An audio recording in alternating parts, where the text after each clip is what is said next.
Hello and welcome to the Bee Shifter Podcast. John Vance here. I am not in Phoenix, as we will go to the clip coming up from Phoenix. We recorded a few months back, but we did this in commemoration of the Boss Power module that is now available at bshifter.com to all Blue Card users in the Silverback Leadership Series. So this is part two. We started the conversation last week, and just for time's sake and to kind of split it up, we have part two coming up with Terry and Nick. So stay tuned for that. Last week we were in Kansas City. We had a spectacular time there visiting with so many bee shifters, also distributing the brand new Fire Command 3 textbook. A lot of folks came by and picked that up, and also they continue to order that at bshifter.com. You can get yours there. And I didn't mention, because Nick mentioned it last week in his article, I'm here on the shores of beautiful Lake Minnetonka. Got the little red sailboat there behind me. I think you can see that, my favorite sailboat in the world. And enjoying a little bit of summer that we have left. We have a very busy fall at Blue Card and Bee Shifter. We will be on the road. I know personally I'll be going to Kalispell, Montana, Cincinnati, Ohio, Honolulu, Hawaii, and then back to Phoenix for a string of classes. Hope to see some of you there if you're interested in getting into any of those classes. I know there's a few seats open on the road and a few seats open in Phoenix. You can go to bshifter.com, go to our events page, and you can see what's coming up there. You hear in the background there, the town that I live in, here on the shores of Lake Minnetonka, still has a fire siren. It doesn't go off for fires though, only goes off at noon, 6 and 9, lunchtime, dinner time, and curfew. Nothing like small town Minnesota. Anyway, please go to bshifter.com and check all of that out. Now let's go and continue our conversation as we get into part two of Boss Power with Terry Garrison and Nick Brunacini. That would happen at a fire department's awards banquet. Yeah. See, it's a group of people you want to hang with because they do crazy things that it's not necessarily always fatal, but they get right up to the edge. Yeah. So and I mean, that's kind of the occupational challenge we have. You look at like guys that were always at the end of offensive operations are the ones you worried about the most. You thought, no, these guys are going to kill themselves. That's the reason I'm going to this. It's just to keep them from, from engaging too long. So, I mean, they're great people, but you think, no, you guys you're a little late in your strategic management sometimes. And all these things we're talking about, when a worker does something, bang in the parking lot or whatever it is, okay, that's bad. Yeah. But when the fire chief when the boss does it, boss does it, a leader in the organization, not only is it bad, get a DUI as a firefighter, you're going to make the news. Get a DUI as a fire chief, and you're going to make the national news. Yeah. And lose your job, right? Yeah. And what if you're the retired fire chief and you get caught up in a human trafficking operation? I wasn't there. No, you weren't. Oh. Yeah. Not me. Yeah. So and here's the other thing about why it's important to see your demons and your angels and understand. I know what my weaknesses are, man. Believe me, we all know what they are. Yep. We are weakness. Workers' behavioral response to angels. Do you think there are some behavioral response when you're being a nice person to other people? Oh yeah, they're going to meet that reciprocity, like. Mm-hmm. Yeah, they're going to be loyal. They're going to show up. They're going to cooperate. They're going to act empowered when you allow them to do that. They're going to be happy and nice workers. And then there's a whole list of things about. Here's where I get a kick out of demon-focused leaders, because they think they have the organizational power. In reality, there's many more firefighters, many more workers than there are leaders. So here's what workers' response to demon behavior is: sabotage, betrayal, malicious obedience. I like that one.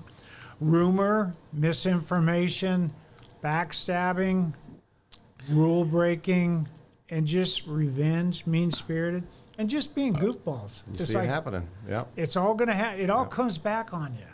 It's all that. Now, that is probably the transactional piece.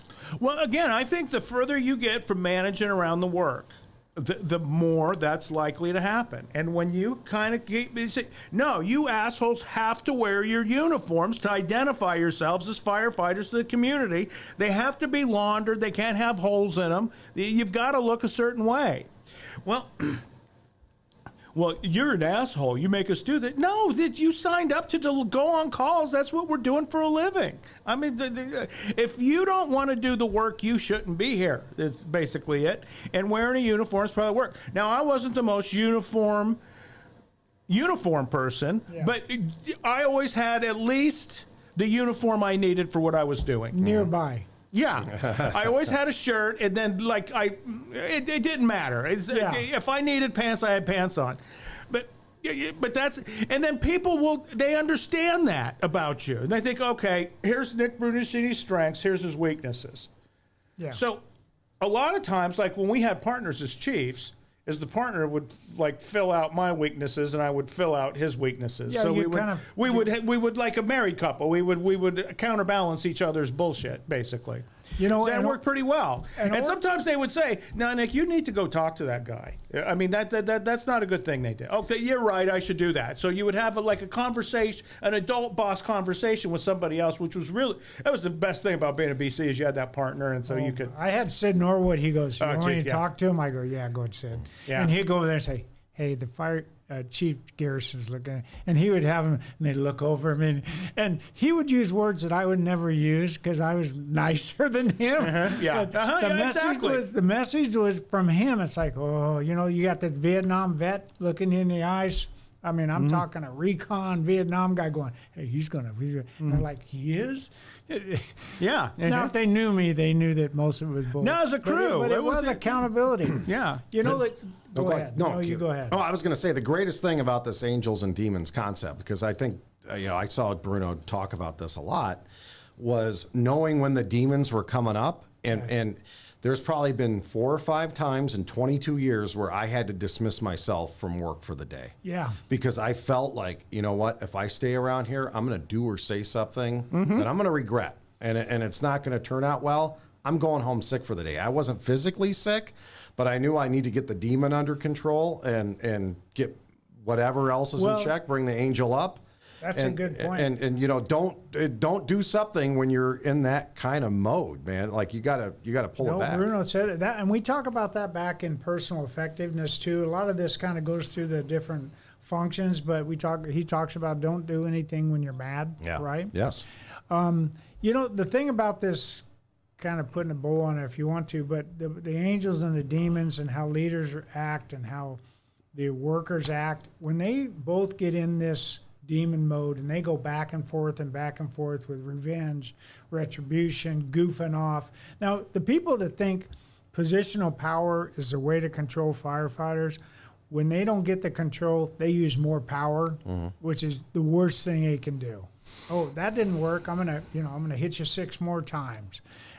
Workers don't respond to that. But what happens is this becomes a cultural, and you've seen organizations like this, it becomes a cultural problem. And sometimes that becomes the entire personality of that fire department, where don't go. And you would hear guys nowadays, these young, smart people that want to be firefighters, like, I don't want to work in that city over there because they got this thing going on over there with their fire chief and their union or their firefighters. And it's all that angels and demons become so out of alignment, misaligned, that it becomes cultural. And then you got yourself a big problem. The beatings will continue until morale improves. Absolutely. Well, and I think as a boss, when you use the work as your filter for being the boss, then that saves you from a lot of the pitfalls that you're talking about.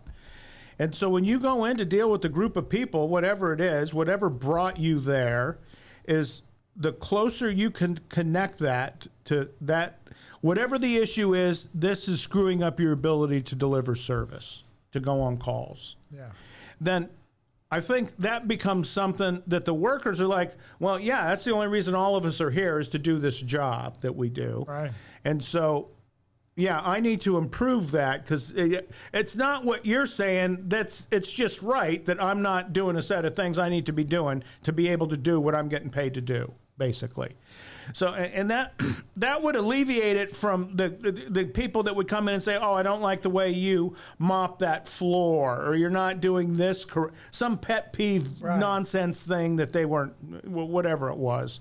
So I really do think the work is, and you guys said it a couple times during this thing, is it's so simple, people just disregard it. Like, no, I'm a highfalutin management guy, and I've read 87 books on this, and I can tell you why, and I can tell you this, and I can tell you about just causes, and I'm a Six Sigma black belt. Yeah, and it all, the Navy SEAL approach and all of this and blah, blah, blah. And so I'm at a higher level of being a manager. You're like, no, you suck as somebody that manages the work. So this is what we're doing.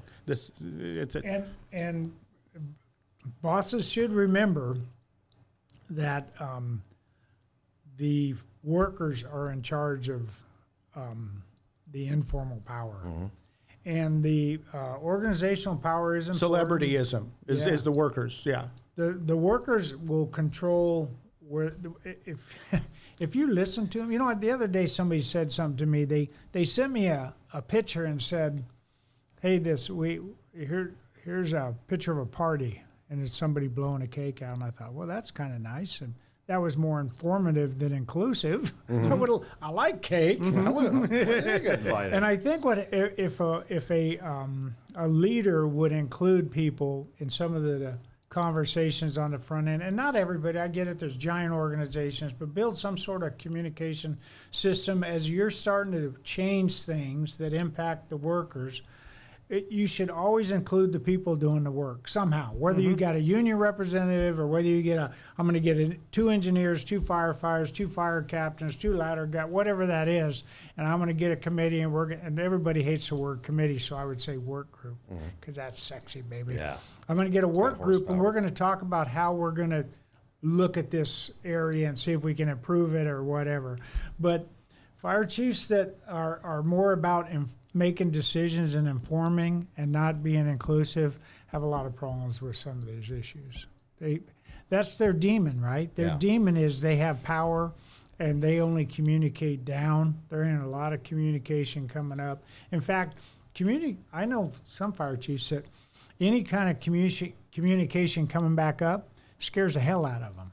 Because I might have to act on that. I'm going to have to listen to that. I can't unhear that.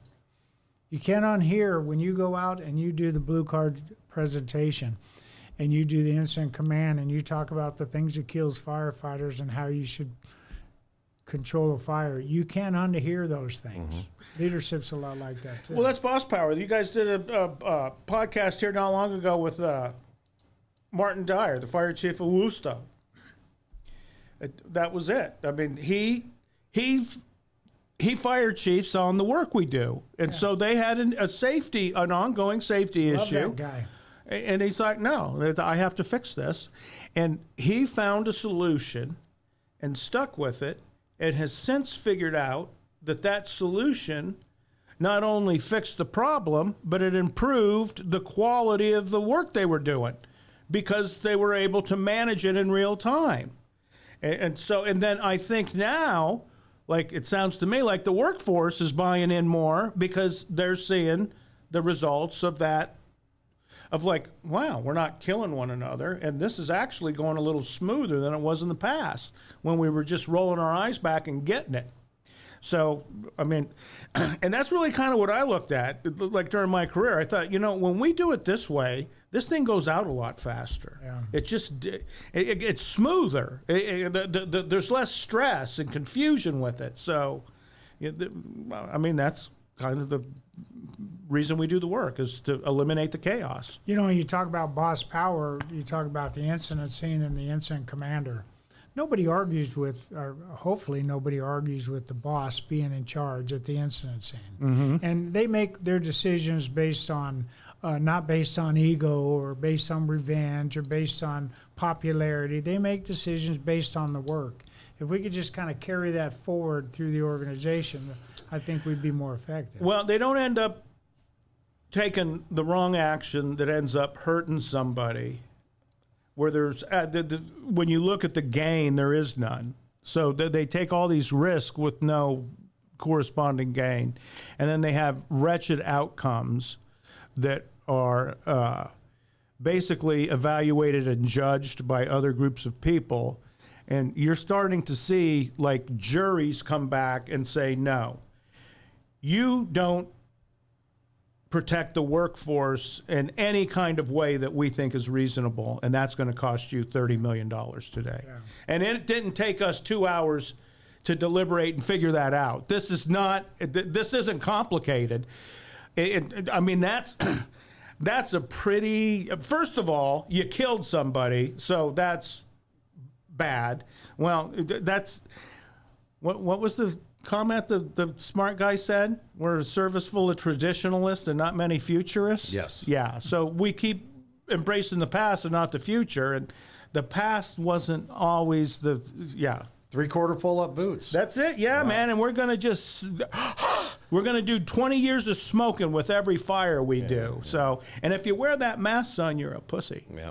And we had guys telling us that, and you're like, if I didn't wear this mask, I'd be dead right now. And so you don't wear a mask. And I was having conversations with people from like way back east, and I'm like, how good a firefighter can you be if like we will wear the gear and we'll live through it, and it would kill you, but because you're not wearing the gear. Well, I have some examples of people who made it to 57 though too, and because they didn't wear their gear and they, routinely went inside without breathing air. What do you mean made it to 50? Like that was the end of their life? Yeah, the end of their life. They made it to 57. And not 58. Yeah, they didn't see 58. You know, Vance, what SCBA did for me is so far I've pulled 10 times more out of the pension than I put into the pension. That's the goal, right? Uh-huh. Yeah. Hey, so I wanted to ask about how people react to power. So we get somebody who's new, either as a chief or officer, and Bruno said everyone acts differently when they get that power. What does that mean? What's he talking about there? What he didn't say everybody. I hate to correct you. That's not the way to start. Okay, this. no. He says you don't know how somebody's going to act until they have power over you. Oh, okay, yeah. So in other words, in fact, I've talked to people in years now, been gone from the Phoenix Fire Department, and I'll talk to somebody and they'll say, man, that guy was a freaking asshole. And I'll say, no, he was. He's the nicest guy. Yeah, well, yeah, you never worked for him. Right? And what do you mean? Oh, man, working under that guy, he's a mean-spirited guy. He's got to have his own plate. He's got to have his own chair. I said, he seemed like a nice guy to me. Yeah, because you were his boss. Yeah. You didn't see what we saw. They kiss up and kick down. Yeah, so that's kind of what he said is you don't know how somebody's going to act until they have power over you, and you don't know how somebody's going to act when they're in a position of power. That's the first part. Like fire chiefs, they got power over everybody, right? But what are they really focusing on, and how are they acting in that power position overall? Like every fire chief has a demeanor, right? Somebody called me once. They go, "You're a firefighter's fire chief." They said that about me in Oceanside, and man, I went home and I cried to my wife. I said, "Hey, call me this." It was the nicest thing anybody. She goes, "What the hell? You're a grown man." I said, "They said I was a fire chief." Well, that's what you want to be. So don't get me wrong. I'm sure there's other people who said other things about me too. So yeah, you have ex-wives, right? So I don't know. I think that's what he meant. Is you don't really. Somebody has a certain persona, and that's the greatest thing about. See, it's like being a player's coach. As a player's coach, I coach football. So it's the players are the football players. So we're going to do it around. That's what being a firefighter's fire chief is. Yeah, and you could be a great firefighter, but when you move up into that leadership position, you could be a horrible fire chief. Or you could just be not effective, right? Like you could, like Michael Singletary. Good dude. Chicago Bears. I'm talking about Chicago Bears, middle linebacker. BDI linebacker, best player, man. I mean, like one of the best in the history. He went off and became a head coach, And in a year or so later, they're just like, no, he's not a great head coach. He's a great guy. He's a great team guy. He can get them motivated, but he's not a great coach for the team. Like the Phoenix Suns head coach is getting a lot of flowers this year because they outperformed where they were supposed to. And he doesn't look anything like a basketball coach. Oh, yeah. He's a short white guy. And you're like, and so but he's a player's coach. He took this group of people that they said you're not going to do well, and they did well. Because he focuses on winning basketball games. Which is their work. Yeah, right? Which exactly. is their job. Yeah. So I think that's it. There's a lot of cosplay going on today, right? And I've seen it throughout my career where you would get somebody who wasn't from the fire side. Let's say they were from an ambulance side. Gotcha. And they end up in the fire department food chain, and they end up like in their boss work. They did the work over here, and then they get promoted, and now they're in charge of fire stations. But their whole past is built on delivering EMS in the other. Some of those people do really well because they think, well, I never did this, so I'm going to talk to the training guy and see what kind of training we need and yada, yada, yada, yada. And on the EMS side, this is the way we maintained our competence. And then there's others where they go batshit crazy, where they like, oh, I'm a cowboy now, and I get to buy the boots and do the whole thing, and I get to be a real man and tell people how it's going to be because I'm the boss of all these firefighters. And I don't think, first of all, those people a lot of those people don't have an expert knowledge of the work we do. That's the problem. They've never done it. They've never been hot. They've never cooked an ear. They've never done any of that, but they act like they have. So, I don't know, kind of like if I was the governor of a state and now I'm in charge of all of the Homeland Defense. But I just need to buy a vest and a cap and ride on a horse, and then I'm a cop. And you're because, Nick, they don't act like they are. They overreact like they are. Exactly. That's what happens. They should have a bag that we put candy in and then send them home with their parents when they're done. They shouldn't be. They break things. You don't see a lot of fire chiefs coming from the fire prevention side. No. Fire prevention is incredibly important in the fire service. Yeah. God bless them. As far as life safety goes, it's at the top. But they don't make good fire chief leaders because why? They don't focus on the work. No, in fact, some don't of them understand the work. They almost disregard it because manual fire suppression is a failure of the fire protection systems. So it's like what happens when everything else breaks. Is now we have a fire. So we need to find better solutions that eliminates the fire. Well, that's where they live. So you think, okay, but we live in a world where everything's broken, and that's what we respond to. So there's got to be kind of you understand how the current's going in the thing, so you can figure out which way to put the boat. Focus on the work. Yeah, it's what it is. But see, there's a lot of great fire prevention people that could come in, and if they do what you said, listen to firefighters and include them, not inform them of what they're going to do. But we used to get fire protection engineers in the command van, and one night, and the two of us were in the command van one night. You and I? Yeah, you're doing your thing, and I was doing senior advisor stuff over in the back, and so you're taking care out of the front, and then the fire protection engineer sitting at a computer, pulling up pre-plans. I think he's got pre-plans of the building we're in. And he says, oh, Jesus Christ, there's 1,500 pounds of nitroglycerin in there. And I'm like, this is a building full of recycled electronics. Where the fuck are we getting the nitroglycerin? And he says, oh, it's a building like 5 blocks up. And so I sat down and I said, why are you telling me what the inventory of buildings in the next zip code are? Well, it's just interesting. Thought I'd like to know. I said, I'd like you to get up and leave. Okay, we're done. Yeah, thank you for informing us of that building. Now you can go. After you clean your pants. No, and he well, you can't tell me. I said, get out. You're out of the command van. You lost your privileges. Goodbye. That's yeah. You lost your LA privileges. Yeah, but anyway, that was. We recovered later on from it. And then he kind of understood, I think. Or he didn't. It doesn't matter. He came to a new understanding. Yeah. That's why this leadership program is so effective, I think, because you focus on the work, and then you use all your personal skills, experience, to right, yeah, to relate to people. Nothing gets. It's all about relationships. All your experiences becomes the foundation that you use to do effective management. Then. Yeah. So it's a real. That's the importance of the work. You can't overstate it. That's why they love us. I mean, that's do anything for us because we do anything for them. Well, mostly anything. Yeah. But we do a lot of things for them. We do. Yeah. No. Seriously. I mean, the most tremendous things I've ever heard is this shit firefighters did for people that were having a bad day. Like Station 18 adopting children for like a shift. Right. I mean, you can't.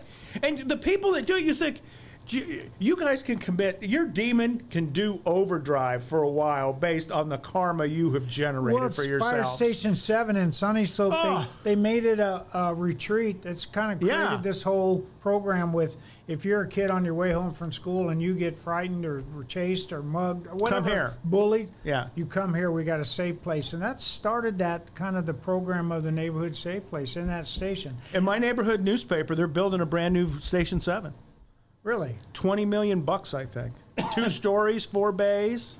Yeah. Several years ago, they had to put up a bulletproof wall in front of the station because the firefighters sitting there watching TV, it was unsafe for them. So we need to 4 feet out, let's build a wall. And they would allow kids to come into that station. So Terry, they used to blow our windows out all the time. They never built us a wall. They just said, at nighttime, kind of stay away from this area. There's a family that, and this happened 25 years ago, and I'm still in touch with this family. This little girl and boy's dad killed himself, and it was ugly scene. And we took and the kids were home. Yeah, so we took the and it wasn't far from the firehouse, so we had the video games and everything. We took them back to the fire station until their grandparents could get there, and tried to distract them with and. To this day, that grandmother and the daughter keep in touch because it's like that was the kindness at a moment where they needed it, and also those kids needed distracted. Because I think the girl was like 7 years old at the time. But people will never forget that. No, man, if you do the right thing, do the nice thing, they'll never forget it. Local government is the best thing. Like you have a group of emergency responders that go out and take care of your people. That's the tallest you could ask from a society right there is that we take care of one another, period. And I hate to go there, but if you have a injured firefighter on the scene of an incident or a line of duty death, and you don't understand the work, and you're going to go describe a little bit what happened to the family when you knock on that door, and you're not going to describe what happened, but you better know what the work is. And a lot of these I shouldn't say. There are fire chiefs who don't focus on the work until something bad happens. And then they're playing catch up. The mayor's asking them what happened. The city council's asking them what happened. And they're still trying to figure it out themselves. You better focus on the work when you have your worst day. You better be able to. You're not going to describe it to the family members that happened, but eventually, I remember standing up in front of a group of family members and going through a NIOSH report with them, line by line, because that was my responsibility. Because they said, Chief, the thing is, we just want people to learn from this. Well, here's the learning document with our recovery document and then the NIOSH document. Here's our learning document, so your family member didn't die in vain. But you better be able to explain how that goes forward. And you can't delegate that off to you. You're going to. Yeah, but the fact that even happened. Yeah, and it's a hazardous job, and that's part of it, and you have to deal with that, and that's the reason we do things the way we do. But if you're the fire chief and you describe that as an inherent risk in this job, and that's just what happens, and so we're going to have a really nice funeral, and then we're going to go about our business. See, that's vacant, abandoned leadership right there. Yeah, that's. They're like, what I'm saying is, there's no way for me to figure out how to keep you guys safe all the time, so you're on your own. Well, and they have 2 other family members on the job. It's like, what do you mean? No, you got to have. Cause and effect, right? Exactly. I go back to Martin Dyer. It's like, no, we're going to stop doing this. There's a smarter, better way to do this. We're not. Massar, the guy from FDNY that like 30 years ago started writing about line of duty deaths and FDNY and how they start. He hasn't stopped. That guy's still writing and producing things. Every time a firefighter died, there was not a rescue made. That was the first thing he started with. All of his research has continued down that road. It's like the Abbott's Project Mayday, same thing. So you'll have long-term fire chiefs that say, no, I am, especially like in cities that have suffered a lot of line of duty deaths, saying we have got to stop this in our system.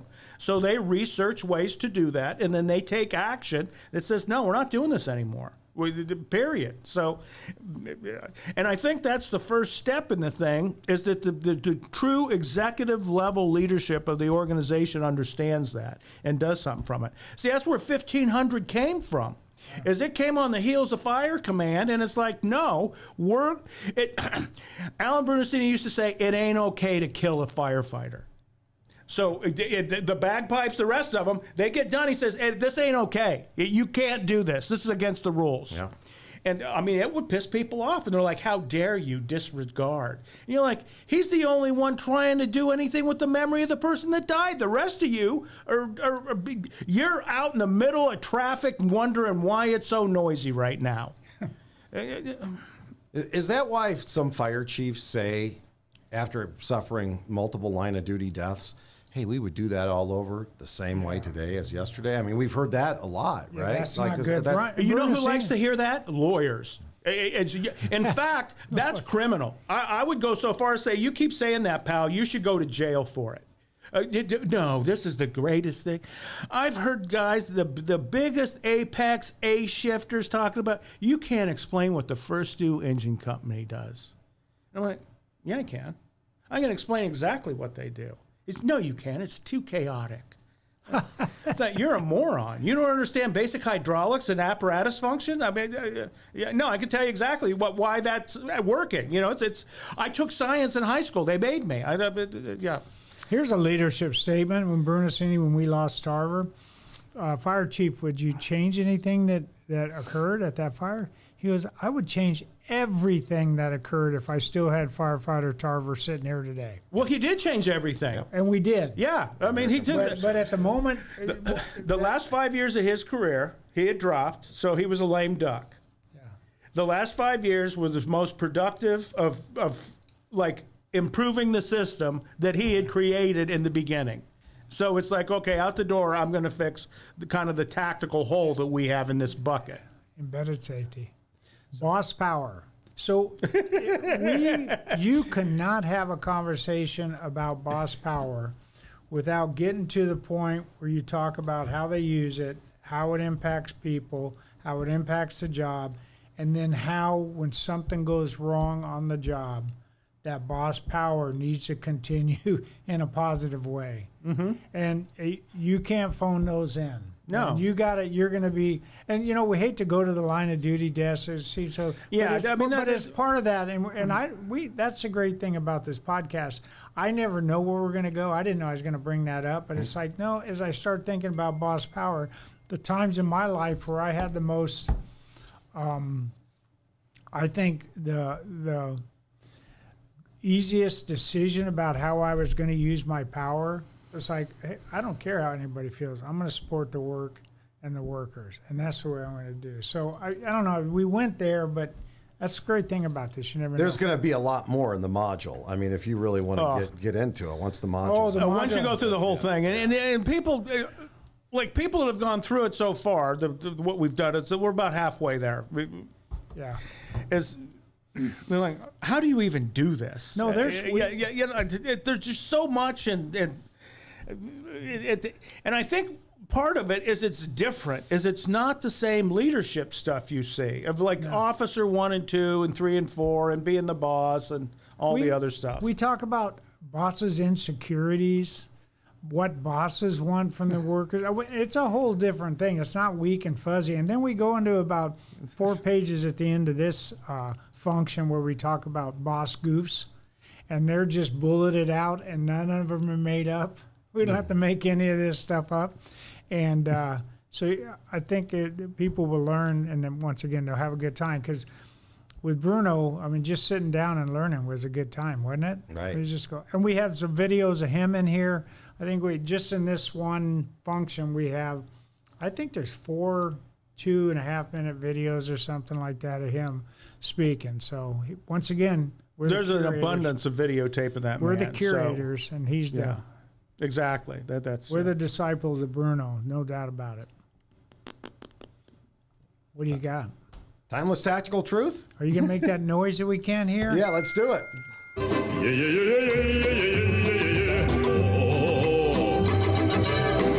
I could give you headphones, but No, it would be reverb, baby. We'd reverb. Too much reverb. All right, timeless tactical truth from Alan Brunacini. And today's is take the process seriously, not yourself. How many times did he talk about process? Yeah, that was the whole thing. My wife, everything had a process. And I told you many times that there was some point where I was a new battalion chief, and I said to somebody, why does he keep saying process about everything? It's driving me crazy. I love the old guy, but he keeps saying process. And then I figured it out. And now at home, I use it all the time. I use it the other day. I changed out a sump pump for a fountain in my mother-in-law's house, and I actually had a process of how I was going to go through that. It's like everything has a process, right? If I would have not turned off the power, Nick, before I removed the pump in the water, You would have been electrocuted. part of the process. Yeah, dude. yeah, The exactly. processes is they're very important. Isn't it a boss goof to take yourself too seriously, too? Well, that's it Yeah. too, right? Uh-huh. So read that again because I love it. I like your voice too. Oh, thank you. Take the process seriously, not yourself. Oh yeah. See, and that's the ego. That's the whole ego thing. The more you can, somehow surround your ego and like kill it, I think the happier you're going to be. I think our egos are, that's the most human thing about us. It's a selfish child at once. So I think a lot of life is just learning how to moderate your ego. The angel and the demon thing. And just figure out this is, yeah. I would ask you guys. So if you don't want to take, and I don't know the answer, I want to hear you guys answer to that. So we're talking about taking yourself serious. What's the difference? What's the opposite of serious? Lighthearted. Lighthearted. So it changes to a more of a positive, right? So Not even lighthearted. It's serious. It would be you ignore. It would almost be abandoned. It's nothing. Nothing. I take this serious, and I don't even consider this over here. That'd be mine. Because Lighthearted would kind of like be in the middle. Yeah, I That guess would be so. the- That would be a neutral. Yeah. Yeah, I'm neutral in it. It doesn't pull on me magnetically either way. I can go see that because I've controlled my ego in the thing, so I can. Yeah, But you know, people that take themselves serious in any walk of life, they have a lot of problems. There are people that walk through life with a really, either that or they have an occupation that lends to that, like they're doctors or morticians. like I'm a senator. No, I think they have parties. But Morticians. Yeah, morticians. I've seen 6 Feet Under. Yeah. I know what happens. I saw the other one, the real one in L.A. Oh, Those yeah, people, yeah. they were scoundrels. They got a lot of gold. Yeah, they did. Exactly. They used some German World War II. But I always think of that. It's like when I read that, it's like, you know, what does it mean to be serious? And then what does it mean to be not so serious? I think just being a B shifter, you're probably not. Yeah, you're But already. we're not saying you're already at a deficit. because people are going to read that or hear that and they're going to go, "Oh, you want a leader who's a goofball?" No, that's not what we're saying. We're not saying that. No, We said don't take yourself too serious. Now there's serious issues, and Bruno said it one time to me. He said, "Hey, Chief, it's not your fault, but it's your problem to deal with it." You know, and I'm thinking, I'm get caught up in my own emotions. What am I going to do? How do I feel about this? Like, dude, it basically what he was telling me is not about you. Go handle it, manage the issue, take care of it, use the process that are in place. I think discipline's one of those areas where I I remember sitting across from people and firing them. It's like, I am not going to be mean to them. No. I'm going to shake their hand and There's say, no hey, reason to be. you're not going to be a firefighter tomorrow. What you did, we can't allow you to stay, but good luck to you, whatever you do next.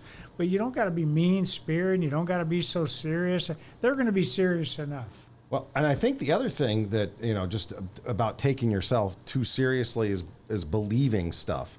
And I might screw this one up too, but I could swear I heard Bruno say, and it's something that's always resonated with me, don't let criticism go to your head, and don't let compliments rise any higher than your heart. Didn't he say something like that? That's it. Okay, because it's like we believe our own crap, right? Like, and I've always been a believer. Don't believe your own hype. Like if they're giving you attaboys at a city council meeting or whatever, just like let it go. Yeah. And then the same as criticism. You're gonna get criticized, right? So you can't take that too personally either, or you're gonna get incapacitated by it. I think that's where the growth comes from, is when you can start to detach from like personal criticism of yourself. Right. And I don't think we come that way. I especially firefighters, man, is you're guarded and your reputation is everything, and that's all you got. And like early in throughout much of my career, is you had to be able to defend yourself, like socially, emotionally, psychologically, when you went in a fire station. You had armor. Yeah, you had to, and I mean, like there were people that you just didn't screw with because you thought, no, that guy will kill me, like 800 ways. And physically, I beat the snot out of him, but no, he's playing chess I don't understand. I tried to screw with John Hinton once. I poked him across the room when he wouldn't. And man, before I'd said something to him, and man, he hit me 6 times with the best zingers. Jeez, let me up. That was part of it. Well, and in fact, it would go even further than that. You would see some task level things at fires where it's like, I'm going to get even with that son of a bitch now. Yeah. And like we're all wearing turnouts and they can't tell who did what to them. So you're not. That's just the nature of our the occupation that we have. I think it's more of a lifestyle than it is really, and I think that may be one of the reasons that like young people today is like, and that's too frightening. I just don't. There's too much mystery around this. I don't understand. Well, some people when they put that badge on, they feel like they got to change their personality and lose a lot of their fun parts. Mm-hmm. Well, there's a certain toxic masculinity that kind of goes with being a hero and the steely-eyed loner. And you're like, bullshit, man. Yeah. We have a good time together. It should be fun to go to work. Most every day of my life, I look forward to going to work. Oh, I did too. I mean, there was a couple times when I don't want to do this today, but mostly as a general rule. When you got there, you still had fun. Oh, you did. You had a great time. And you're like, oh, what was I even worried about? This is, there's not a better place to work than a fire department. There just isn't. It's... One more thing that I remember from here that I want to cover, and it kind of fits into that, and it's, and you said it before, is that success isn't final, right? And failure isn't fatal. And I think that kind of leads along those lines. Is like, so you're successful now. You've made it to the fire chief position. You passed whatever it is. You got hired. It's like, don't quit being a person and supporting people and all that. I mean, just continue to do it from your position. Just help more people and be supportive of them. You guys are both looking at me like I've lost my mind. No. I'm thinking about. I'm trying to read the room. When I became a fire chief, I would leave work every day and I'd feel like, man, I'm forgetting something and I'm screwing this up. And I don't want to screw it up. Well, I mean, your thing like success and failure is like every saint has a past and every sinner has a future. Right. I think we all have everything. As everybody's got the starting stages of cancer, dementia, whatever's going to kill us, we all got little chunks of it right now. Yeah. So some of us just live longer with it. We started dying the day we were born. That's it. But if you're a fire chief and you feel like you know the work and you're supporting, have fun with that. Bruno said it to that guy that one day. Are you okay? Are you happy? He goes, yeah. He goes, well, you should tell your face. Yeah, let your face know. Because he had that, that resting bitch face you heard him talk about. Yeah. Hey, well, Terry, I'll bet you $1,000 he's got that right now. If we could see a picture of him right now, that same guy. Yeah, he would. Uh-huh. But so it's angry interesting. man. Have fun. I think you don't take yourself too serious, but use a process. Don't skip the process in anything, especially when it comes to discipline.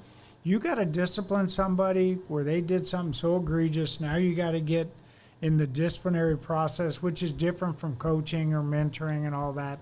That should have happened somewhere along the way. But when you get to the point where now I got to do, we got paperwork, we got terminations, we got demotions, which I don't think are effective.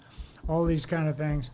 Just use that process, man. And you don't have to be an asshole when you use the process. I was dealing with the fire station once that had a morning blow up, and we were about 3/4 of the way through the discipline process.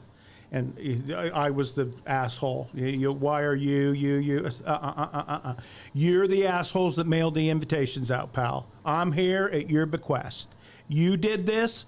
Put it right back where it belongs. And you've said that before, and it's the same approach you've taken to emergency scenes. It's like, hey, I didn't create this. Yeah, I'm just here to deal with it. I'm trying to make it better. Yeah, I'll own it. It's mine now, but I'm going to make it worse. But yeah, in fact, we may put some water on it here in another 2 or 3 hours once it's mostly gone, and it'll be okay.